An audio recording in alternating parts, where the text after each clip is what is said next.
Happy St. Bedlam's Day, everybody. This is Andrew Santoro.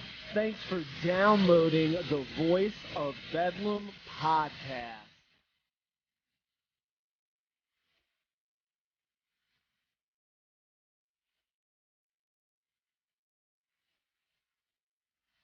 We got a lot of NFL to cover for you guys today. Thanks for downloading. I guess first, let's introduce the co-host. Back from hiatus, we got Sean Bedlam. What's up, Sean? What's going on, guys? I'm ready to get those football junkies out there. They're fixed. They're fixed for the week. What's up with you, John? I'm just kind of curious as to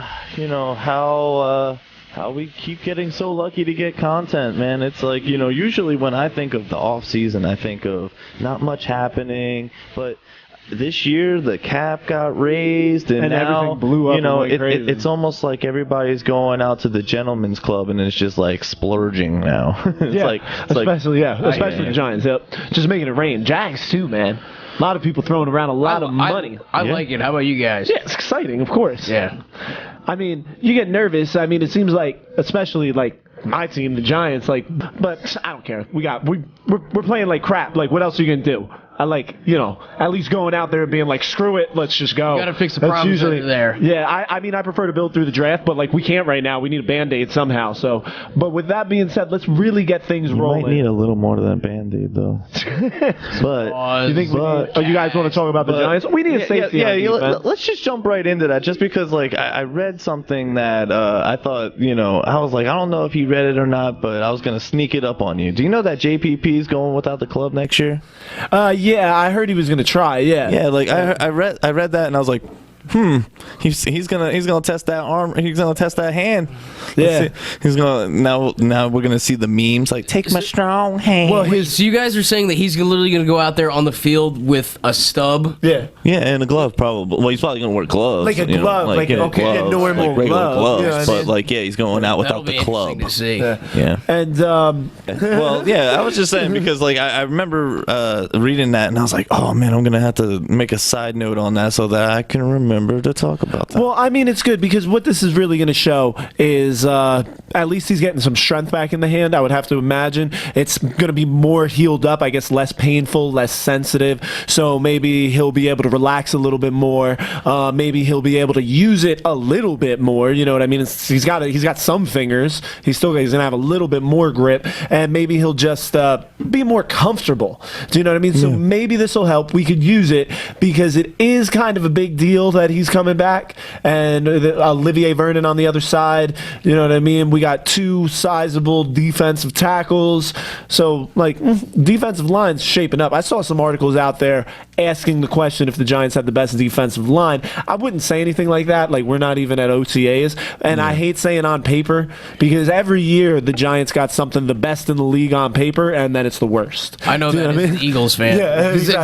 It's every couple. Well, the last couple of years, all I've been hearing is, well, on paper, the Eagles are this, that, and the other thing. Going into last season, Peter King was like, well, the Eagles on paper are destined to go to the Super Bowl. You know what, though? Your team was also the team that had the audacity to, coming from never winning a Super Bowl and then calling your team a dream team. Well, all right. Your backup quarterback. Let's just squash that. That was Vince Young 5 years ago. We're just going to get rid of that. All right, but let's talk about these Patriots because it looks like they're making a lot of moves now, to come back. Oh, they've been doing a lot of things. Now, let's remember, the Patriots don't have a first-round pick this year from the Deflategate type thing. So they've really been running around.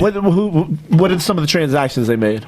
Well, they got defensive end Chandler Jones. He's going to be entering his 5th year option. Oh, they traded for him. Yeah. They traded for him, and so he's got more than $7 million guaranteed. They got him from Arizona. Now, a lot of people are saying that next year, if everything goes right this year, he's going to be a guy that's going to command somewhere in the 15 mil range. People are thinking. So New England was just trying to unload him early, and I mean, it's almost like he's got somewhat of a prove-it deal. I mean, it's his rookie deal. It's the 5th-year option on his rookie deal. Yeah. But the way that the Patriots would be treating it, it's like a 1-year deal. Do you know what I mean? Yeah, so they got rid of a tight end, but they picked up somebody else too, though. Well, to fill that hole.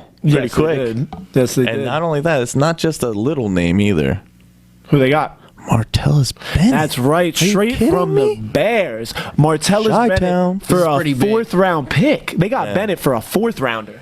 Wow, but he is good though. Well, he starts out good and then fizzles out at the end of the year. Yeah, That's what he does. A friend of mine, he's in my fantasy league. I told him he was like, I don't know what to do. I was like, well, you got Bennett, man. You better lock that down. Tight ends are not easy to get in fantasy, and not only that, he's gonna play second fiddle to Gronkowski. Yeah, but that's amazing. Yeah, And he is injury prone. He should be second fiddle now. That's great to have him second fiddle. So He's is a great Gronk. player. Oh, you're right. But the 2 half players make a whole player, I guess. exactly. So between the 2 hurt guys, you might actually get 1 good tight end. He's Aaron Hernandez 2.0. Well, let's what I minus was- the murder. Do we know this Hopefully. for sure? Well, but that's what I'm saying. He's Aaron Hernandez. he's sporting a lot of 2.0. Minus gang I tats get what you're and saying. stuff Minus the now. murder. I'm talking about just on the field. But they also signed the ex-Bear linebacker Shea McClellan to a 3-year deal. Yeah, he had 81 tackles last year. So, I mean, the Patriots definitely making some moves. Now, let's go back to the Chandler Jones move. Now, they since they don't have a first-round pick, with all these moves they're doing, they have the 60th and the 61st round pick now. And in the Bennett trade, they also got a pick back with him. So they got Bennett and a 6th rounder for their 4th rounder.